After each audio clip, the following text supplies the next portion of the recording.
ಸಭೆಗೆ ಮತ್ತೆ ನಾವು ಅವಕಾಶ ಕೊಡ್ತೀವಿ.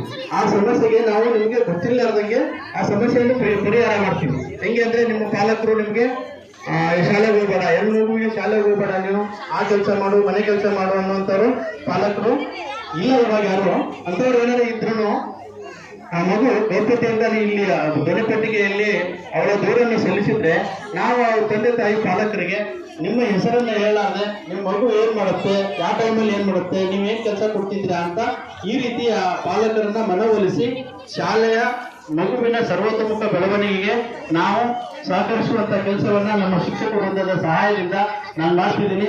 ಹಿಂದೆ ನನಗೆ ನೇರವಾಗಿ ಒಂದಿಷ್ಟು ದೂರುಗಳು ಬಂದು ಫೋನ್ಗಳ ಕರೆ ಮೂಲಕ ಗ್ರಾಮ ಸಭೆಯಲ್ಲಿ ಇನ್ನೂ ಬಂದಿರಲಿಲ್ಲ. ಅದು ಯಾವುದು ಅಂತಂದ್ರೆ, ಸರ್ ಸುಮಾರು ದಿನಗಳಿಂದ ಸುಮಾರು ತಿಂಗಳುಗಳಿಂದ ನಮ್ಮ ಶಾಲೆಗೆ ಮಗು ಬರ್ತಾ ಇಲ್ಲ ಅಂತ, ರಂಗಾಪುರ ಶಾಲೆಗೆ ಬರ್ತಾ ಇಲ್ಲ ಅಂತ ಹೇಳಿದ್ರು. ಮತ್ತೆ ನಮ್ಮ ಶ್ರೀ ಗುರು ಪ್ರದೇಶ ಕೇಂದ್ರ ಮಹಾಸ್ವಾಮೀಜಿಗಳಿರುವಂತಹ ಹೈಸ್ಕೂಲ್ ವಿದ್ಯಾರ್ಥಿ ಬರ್ತಾ ಇಲ್ಲ ಅಂತ ದೂರು ಬಂತು. ನಾನು ಆ ಪಾಲಕರಿಗೆ ಏನು ಹೇಳಿಲ್ಲ, ಒಂದು ಅರ್ಜೆಂಟ್ ಕೆಲಸ ಇತ್ತು ಬನ್ನಿ ಸರ್, ನನ್ನ ಹತ್ರ ಪಂಚಾಯತಿಯಿಂದ ಮಾತಾಡ್ತಾ ಇರೋದು ಅಂತ ನಾನು ಬರೆಸ್ಕೊಂಡು ಕೂಲಂಕುಷವಾಗಿ ಅವರನ್ನ ನಾನು ಕೇಳಿದ್ರೆ, ಇಲ್ಲ ಸರ್ ಅವ್ರಿಗೆ ಆಸಕ್ತಿನೇ ಇಲ್ಲ. ಆಸಕ್ತಿ ಇಲ್ಲ ಅಂತ ನೀವು ಹೇಳ್ಬಾರ್ದು ಸರ್, ಅದು ಶಿಕ್ಷಕರು ಅವ್ರು ಏನ್ ಮಾಡ್ಬೇಕೋ ಅದನ್ನು ಮೂರ್ತಿಯನ್ನಾಗಿ ಮಾಡ್ತಾರೆ. ಎಂಥದ್ರ ಕಲ್ಲನ್ನ ಶಿಲೆ ತಗೊಂಡು ಹೋಗಿ ಎಂಥದ್ರ ಮೂರ್ತಿ ಮಾಡ್ತಾರೆ.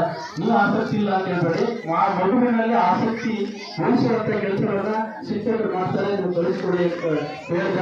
ಆಮೇಲೆ ಆಯ್ತು ಸರ್ ಅಂತ ಹೋದ್ರು. ಬಟ್ ಆ ಮಗು ಏನಾಯ್ತು ಅಂತೇಳಿ ಬೇಕಾಗಿಲ್ಲ. ಬಟ್ ಮತ್ತೆ ಬರ್ತಾ ಇದ್ದಾನಂತೆ ನಾನು ಶಿಕ್ಷಕರಿಂದ ಮಾಹಿತಿ ತಿಳ್ಕೊಂಡೆ.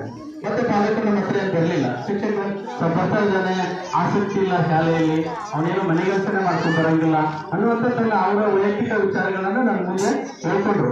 ಹಾಗೆ ಪ್ರತಿಯೊಂದು ವಿಚಾರಗಳನ್ನ ನಮ್ಮ ಶಾಲಾ ಶಿಕ್ಷಕರಿಂದಲೂ ತಿನ್ನಕ್ಕಾಗಲ್ಲ. ಅದ್ರ ಜೊತೆಗೇನೆ ಪಾಲಕರ ಪಾತ್ರ ಬಹಳ ಮುಖ್ಯ.